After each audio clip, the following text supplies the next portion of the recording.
it to Lua Plain. Some of those that have changed it forever. This is a wounded land. In the late 1990s, poaching tore through its wildlife populations. As the Angolan War raged, soldiers and villagers slaughtered Lua's herds for food, while a scourge of illegal trophy hunters stole its most majestic creatures. Animals once plentiful on the plain disappeared. Wild dog, buffalo, eland, all gone. Prey shortage and trophy hunting drove the once thriving lion population to collapse.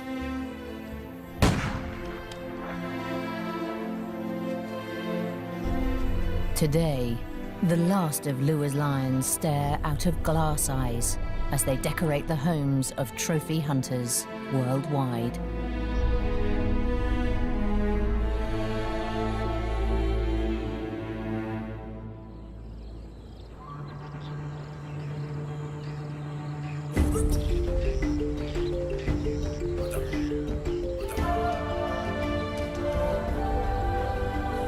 Since 2003, this land has been protected by the African Parks Network.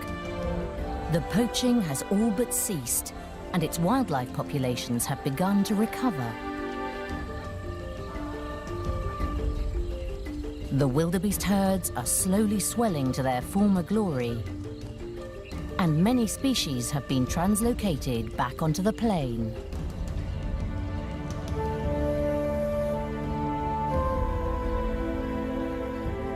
But of the lions, only one remains.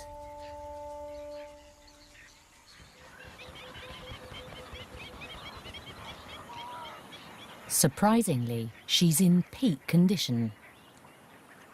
The scar next to her fly-bitten nose and a healed gash on her shoulder are the only clues to the battles she has faced. But surviving as a solitary lioness on these plains isn't easy. Her first concern is food. By the height of the rains in mid-December, scores of wildebeest roam the plain.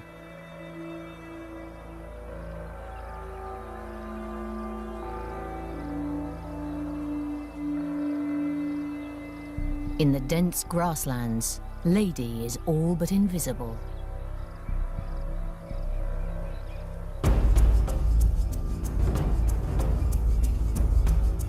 Her tawny coat provides perfect camouflage, and an animal grazing in the tall grass wouldn't see her coming.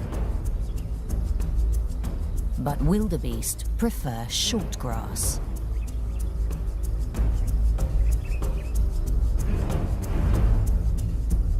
They keep to the open plain, where hopeful predators have nowhere to hide.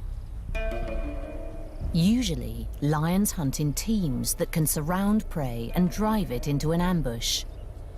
Lady has no such advantage.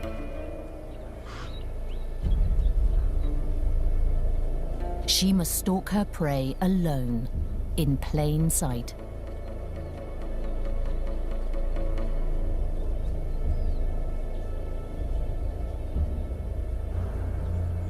She must choose her target well. An animal on the outskirts of the herd that has let its vigilance slip.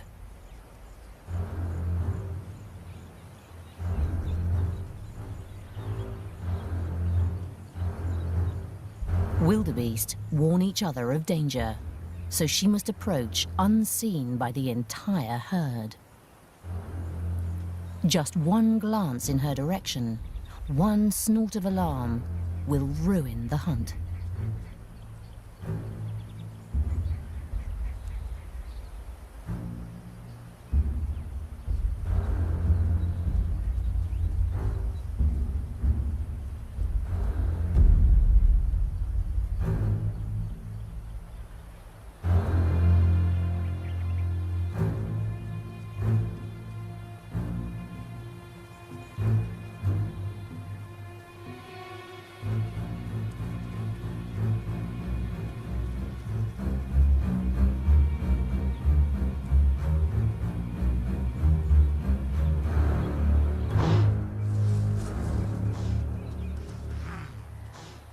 Just like that, the hunt is over. With the herd's vigilance peaked, it's not worth another try. Without the support of a pride, Lady Lure must succeed the first time or go hungry.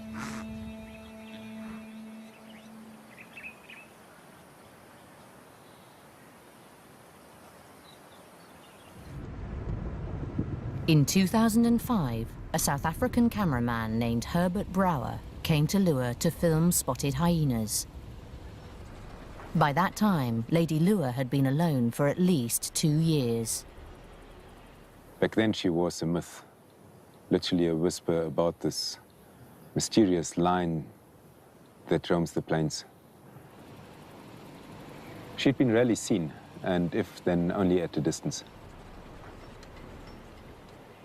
But on our first day of the first assignment, suddenly there she was, right in front of our eyes.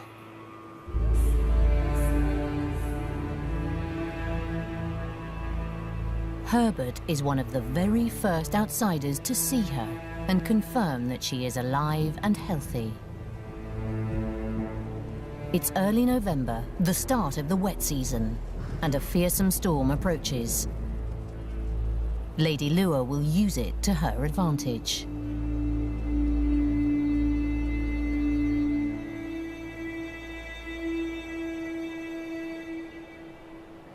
As Herbert watches, the hunt begins.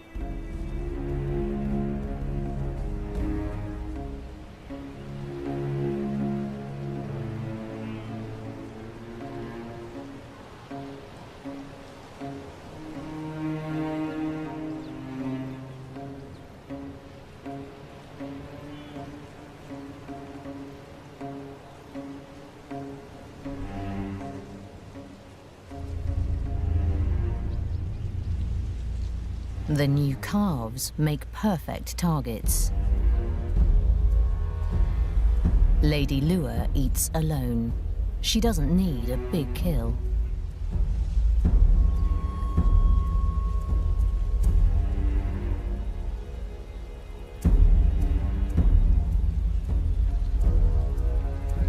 A calf will keep her going for almost a week.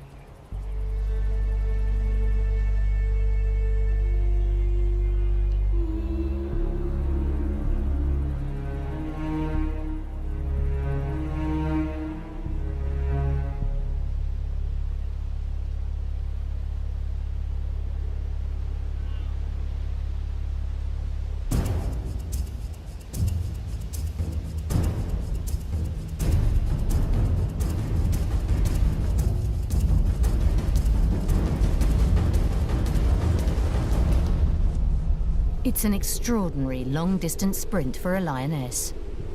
Over 100 meters at full speed.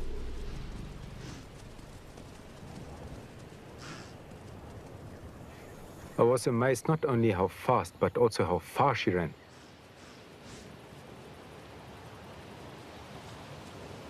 But that night I also came to realize that hunting is certainly not the only challenge she faces here on the plain.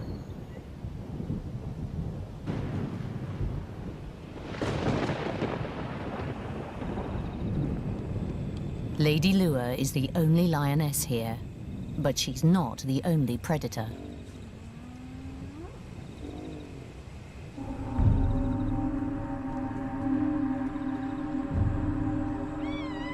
Spotted hyenas are prolific in Lure, an ever-present threat once night has fallen. They approach from all sides, drawing Lady away from her kill.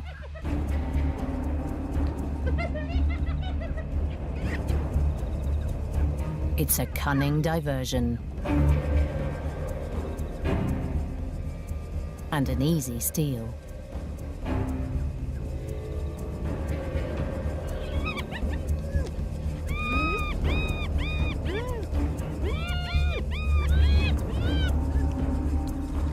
Crucial seconds pass before she realizes that her kill is lost. Yet she doesn't fight back.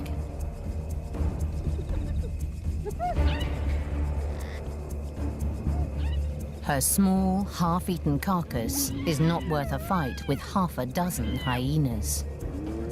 Lady's survival hinges on avoiding conflict as much as it does on making kills.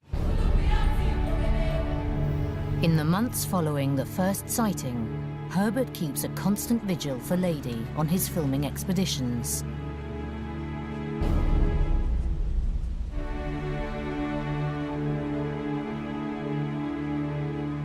At first, we only saw her at a distance. But after a few weeks, she became more comfortable with us.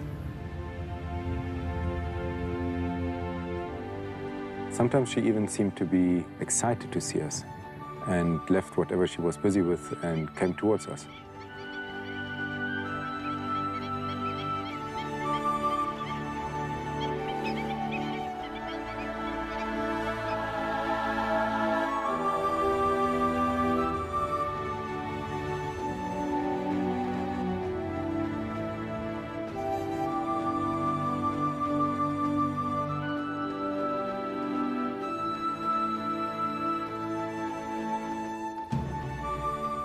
I think we were the first animals in years that she approached that were not running away.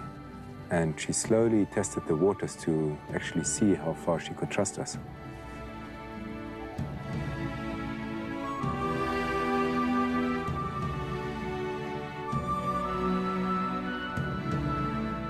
One day, on Herbert's third assignment in Lure, Lady does something unexpected.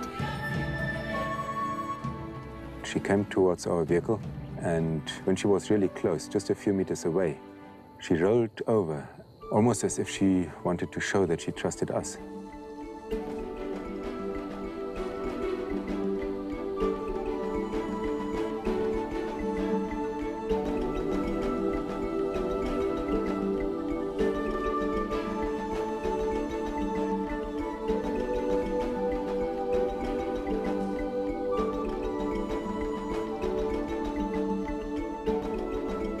From this day on, Lady Lure's affectionate behavior becomes commonplace, and rolling becomes her greeting.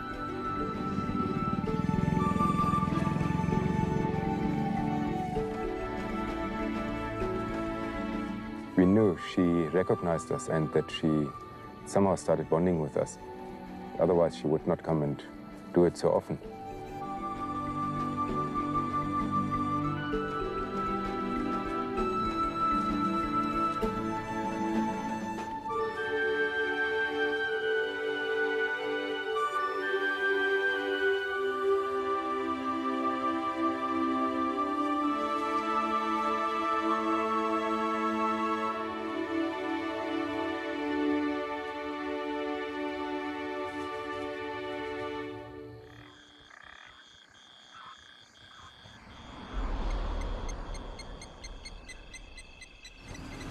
Sometimes, Herbert finds Lady near their camp at night when the crew sets out to film. She allows them to follow close behind her as she roams the plain. On one such night, Lady leads the crew to a pan where a wildebeest cow is straining through a difficult birth. The calf seems stuck in the birth canal, and the cow can no longer stand.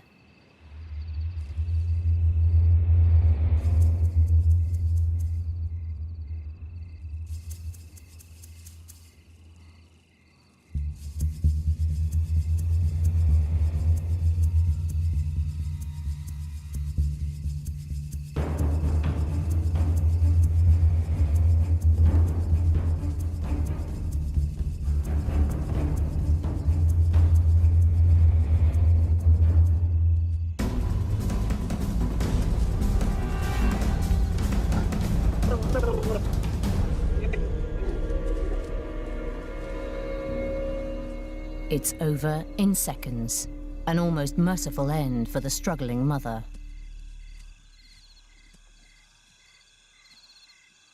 This is a big kill for Lady.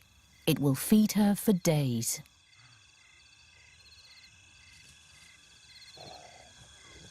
The cow is silenced quickly, but its bleating during the birth may have been heard.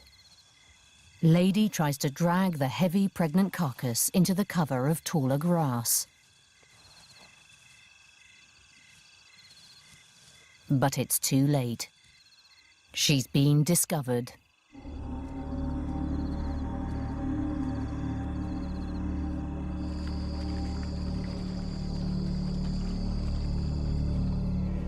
Elated with the easy kill, Lady toys with the carcass like a kitten, oblivious to the threat that closes in around her.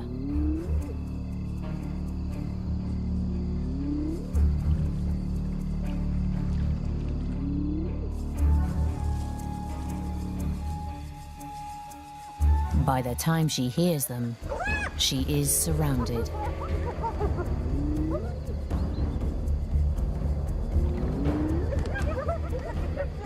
Ominous calls lure her away from the kill once again.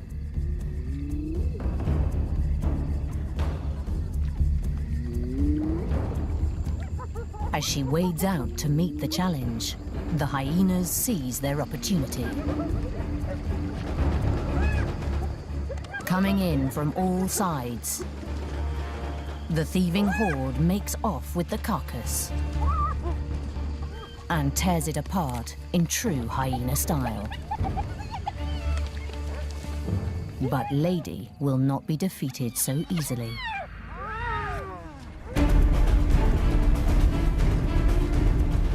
Unlike the calf, this kill is worth a fight. She may be alone, but she is still a large, fearsome lioness. It's 12 hyenas to 1, but despite their numbers, the hyenas cower.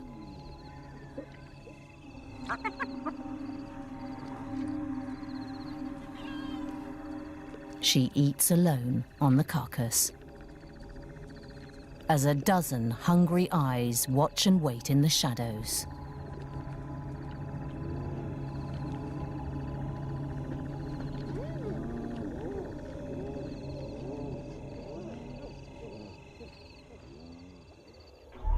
Over the years of filming, Herbert came to learn that Lady's relationship with the hyenas changes with the seasons.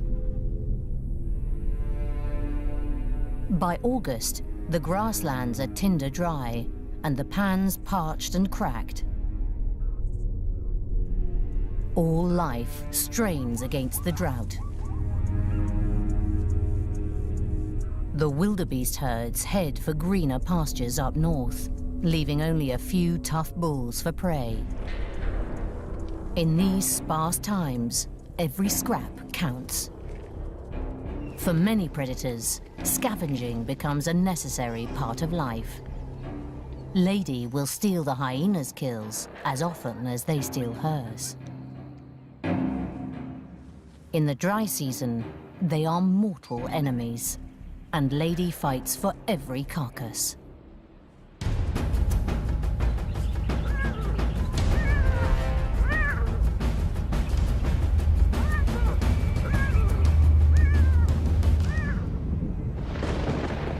But when the rains come in November, everything changes.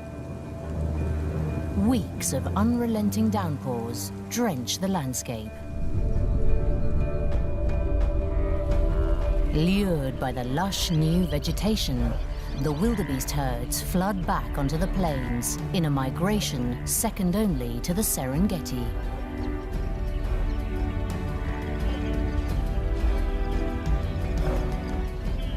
Calves are born by the hundreds, and prey abounds.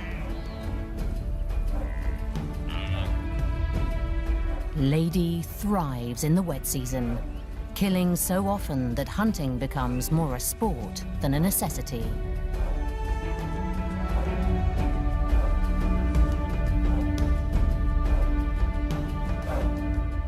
With so much prey, tensions between her and the hyenas diminish. Sometimes she'll calmly abandon a fresh kill, preferring to roll around Herbert's vehicle as her prize is pilfered. With so much to go around, it's hardly worth a fight.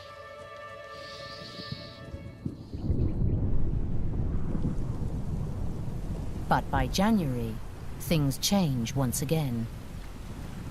The rains reach their climax, and the plane disappears underwater.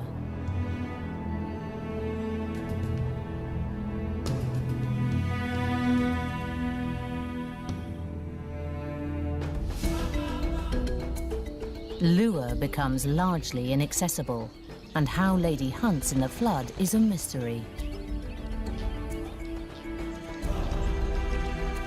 Yet season after season, the lonely lioness overcomes the odds stacked against her. With each year of filming here on the plains, I understood her behavior better and better. And I realized she's not only surviving, she's thriving. That there was one thing, though, she could not overcome, and that was her loneliness, her isolation. But it took me 3 years to understand how lonely she really was. After a night of filming, Herbert and his crew return to camp. They are not alone.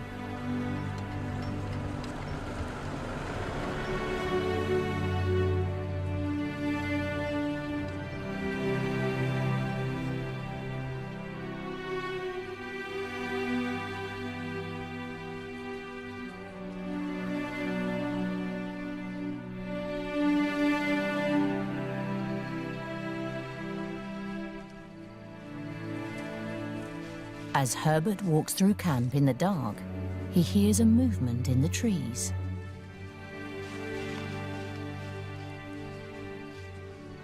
I heard something, and then I looked and I saw something in the dark, and it was her. But I was not afraid.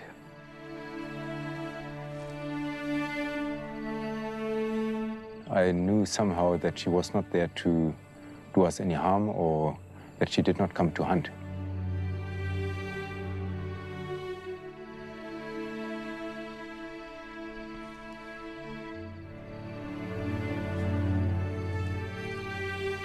That night, somehow, a bond was forged between us.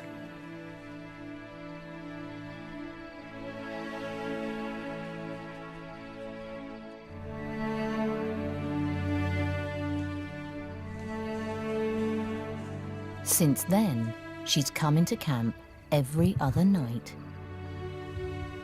Most wild lion prides avoid contact with people, but it seems that Lady Lure's isolation drives her to seek human company. We never fed her, and there was nothing for her to scavenge on.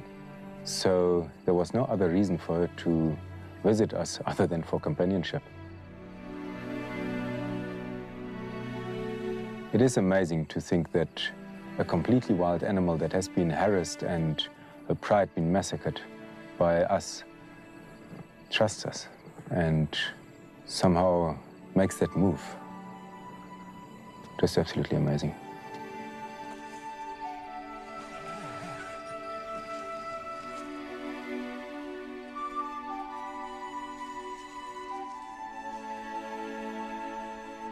Sometimes she would lie next to the tent.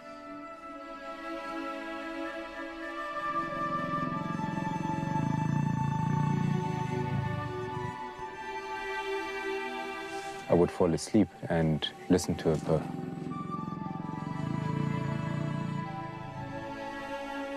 And the next morning, I would wake up and she was still there.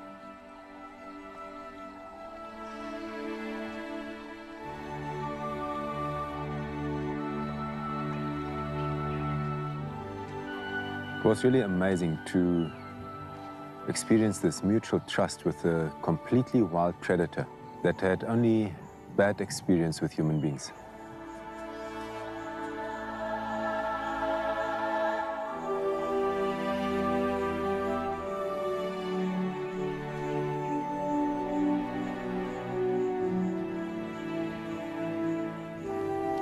She's obviously following me because she's looking for company.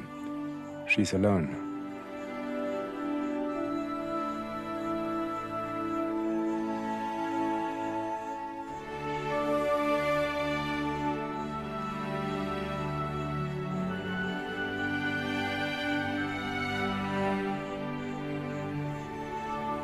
As much as I care for Lady Lure, I know that I must keep my distance. She's a wild animal and we want to keep it that way. We cannot allow her to close the distance too much because that would invariably invite an accident. And that is the last thing we want to have. Herbert doesn't allow Lady to come closer than about 5 meters. But she keeps trying to get his attention.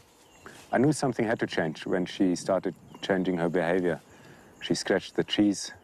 She even destroyed the seat of the Land Cruiser. And I realized I could never be the mate she was looking for. She really needed a companion of her own kind. At last, in October of 2008, this may just be possible.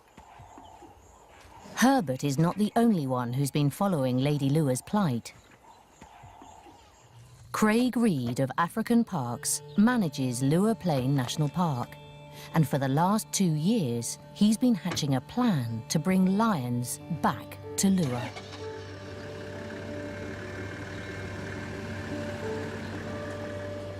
One of the primary objectives of African Parks managing national parks in Africa is to rehabilitate the natural processes which have always taken place in the parks. Lions have always been a very important part of the processes here, and for that reason we felt it was very important to bring them back. I think Lady Lure has become a special character, and it's going to be fantastic for her to relinquish that character status and just become a normal lion again. For me, that's what's most important about this whole process. Before a male can be brought in, Lady Lure must be collared so that the African Parks team can find her if anything goes wrong during the translocation.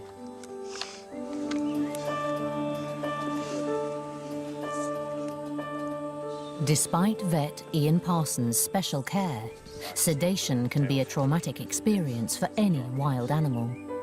But will it be enough to shake her newfound faith in humans?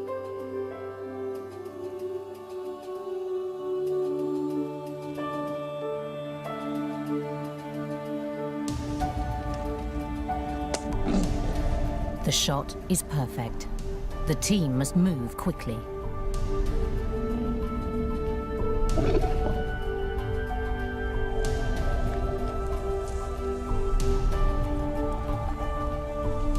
This was the first time I touched her, and I must say she has got an incredible presence.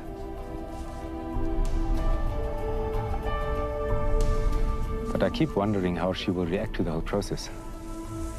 I really hope that she does not go back into hiding after all this.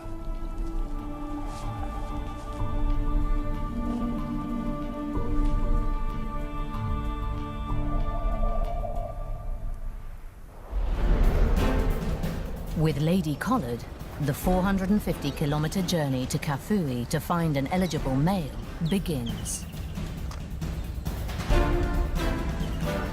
After days of searching, they find a perfect target. Young, healthy, and looking for a pride of his own.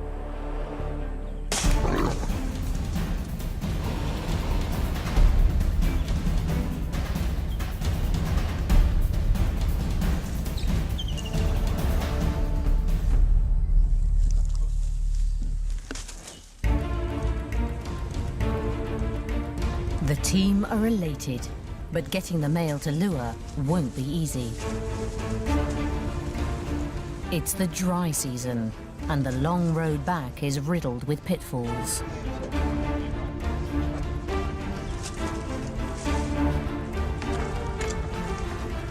Yeah, great. We've got the line. Now it's 8 hours, 10 hours to Lure. Hopefully everything's going well on the pontoon. And then new life, new pride. She won't be the last lioness anymore. The roads are rough, the temperature's searing, and the lion must be sedated many times before finally reaching the enclosure in Lure.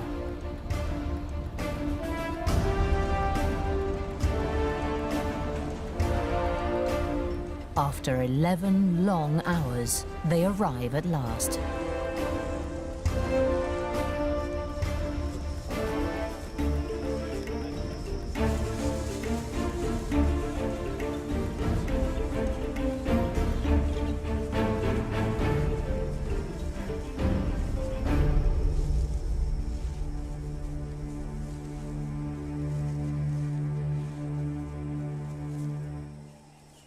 There's nothing left to do but make the lion comfortable, leave him a good meal, and wait for him to wake up.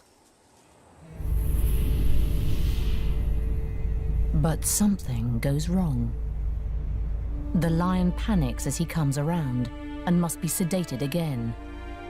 But this time, he chokes on regurgitated food. He doesn't make it. All the team can do is cremate him, so that the sedatives in his system won't poison scavenging animals.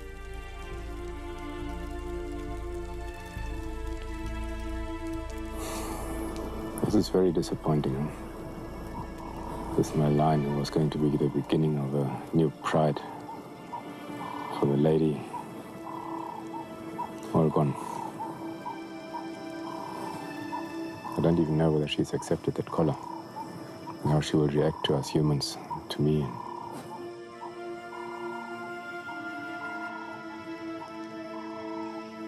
Now, let's see from here. Herbert returns to camp to continue filming, but a shadow hangs over him and the crew. He still doesn't know how Lady has reacted to the collaring and whether their relationship has changed.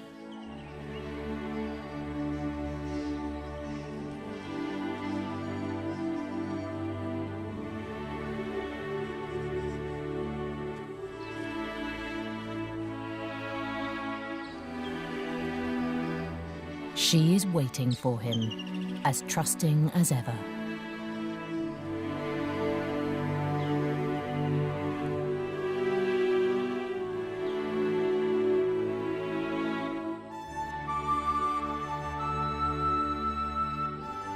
Seeing her again, I know that we cannot give up on her.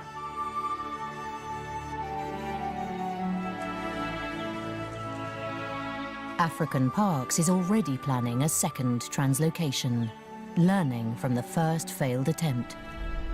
This time, they wait almost 8 months for the end of the rains, when much of the region remains underwater. On the 11th of May 2009, the team returned to Kafue. As the sun sets, audio recordings of lionesses roar out over the valley, luring hopeful young male lions into the area with the irresistible promise of mates. I've got 2 lions coming towards us. Okay, we heard them calling.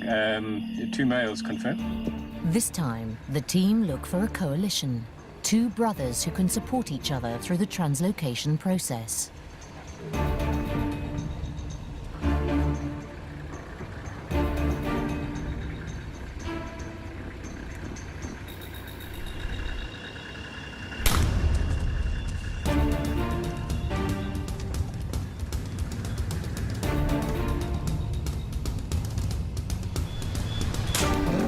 Somebody caused a drop of blood pressure, but she's breathing beautifully. Heart rate's normal.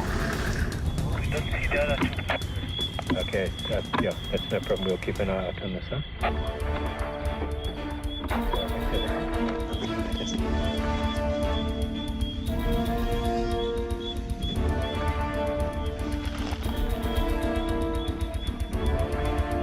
Let's roll him over.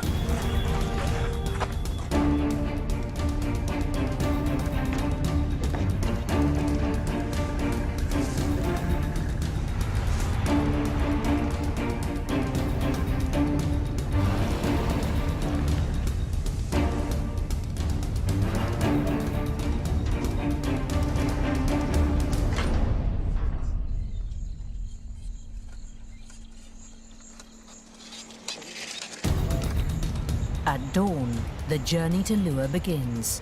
It's a 5-hour truck ride to the flooded marshland that surrounds Lua Plain. And another hour by boat to Lua.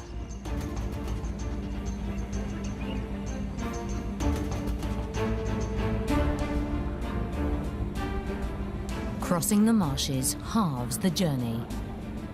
The team need to move fast. Dr. Parsons wants to administer as little sedative to these lions as possible, and this dose will wear off by the hour.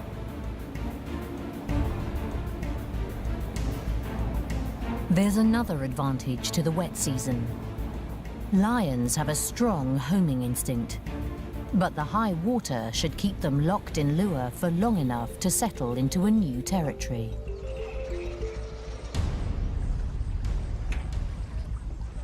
Locals throng to see the new arrivals as the last leg of the journey begins.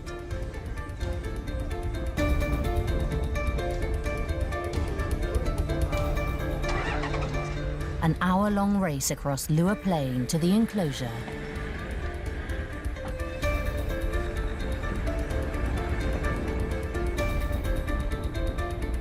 Time is everything. The males will start to come round soon. The team need to get them safely into the enclosure before they're awake enough to be dangerous.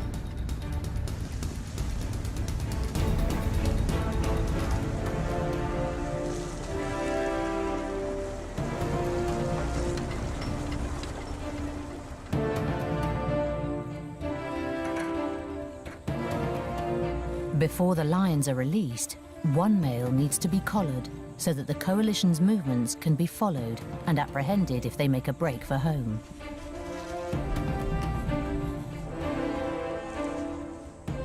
Every second is crucial now. The lions are so groggy that they can barely move, but the drug-induced stupor lifts by the minute.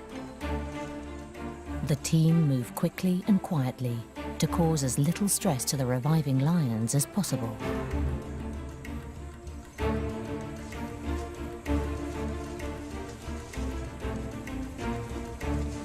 They'll stay in this enclosure, known as a boma, for about 2 weeks, to prevent them from harming Lady or trying to escape back to Kafui as they acclimatise to their new environment. For Dr. Ian Parsons, the translocation so far is a success. Okay, the lions have arrived. They're here now and lying peacefully, waking up slowly, surfacing from the anesthetic. And we hope that that'll continue. It'll take about another half an hour to an hour for them to be fully awake. And all being well, they'll have an uneventful recovery.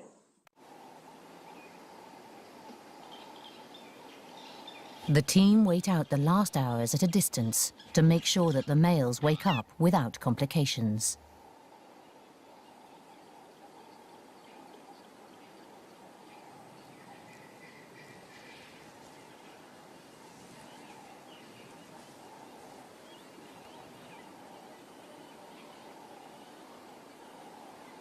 The lions seem healthy and unharmed by the journey.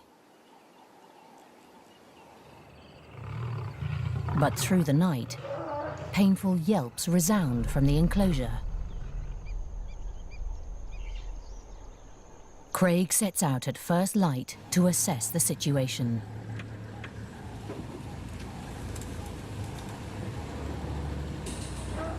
The lions are challenging the electric fence.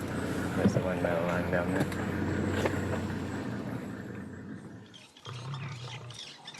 The males are agitated, with grazes from their assaults at the fence, but otherwise unharmed. As hoped, they seem to be keeping each other calm. But their cries have alerted more than just Craig. They can smell her before they can see her. Lady Lure. For the first time in over 5 years, she's heard the cries of her own kind, and she's come to investigate.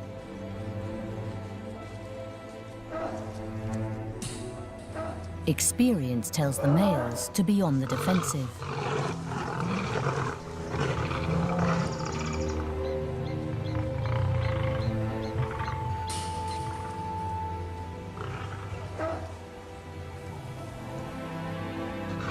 Lady is uncertain of the newcomers.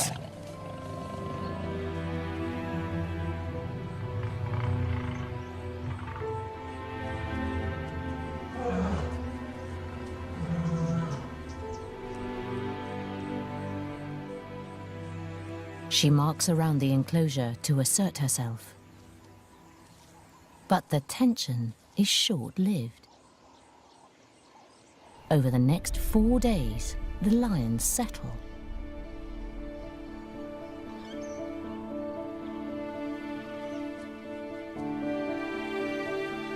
Lady stays near them day and night, leaving only to hunt.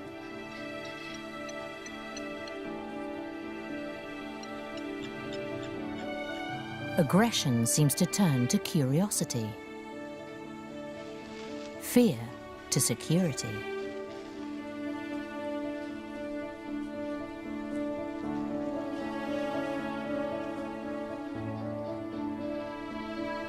They are beginning to accept each other.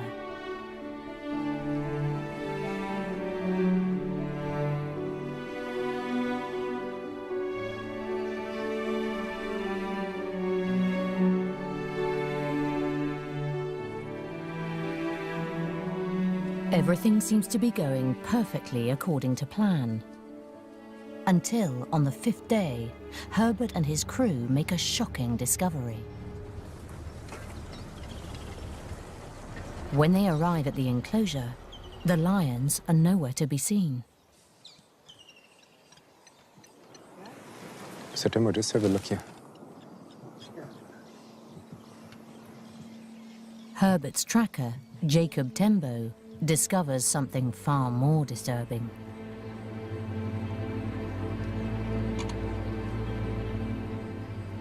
There's a hole in the fence. The guys must have gotten out there. The boys are out. Let's go.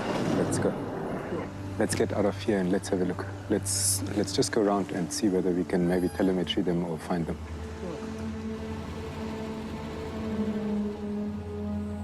The implications are devastating. If the lions have headed north towards Angola and the collar is out of range, this could be the end of yet another translocation.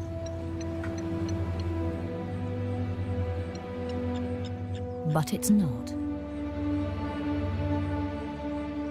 Only a few hundred meters from the enclosure, the team find Lady and the lions lying calmly, watching each other.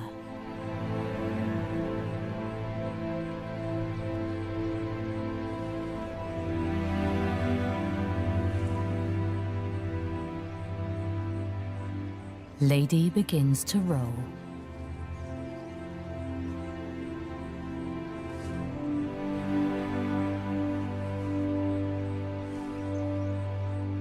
But this time, it's not for Herbert. It's for her first real mates in a lifetime of loneliness.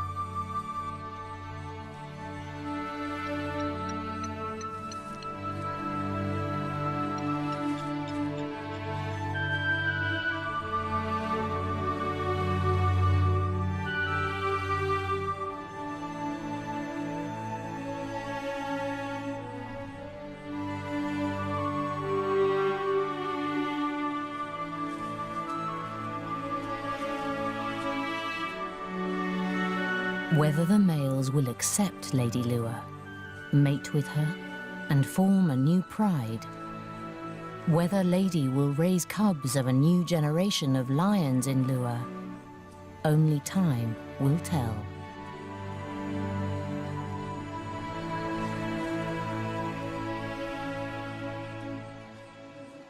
But for now at least, her call will not go unanswered. She is no longer the last lioness.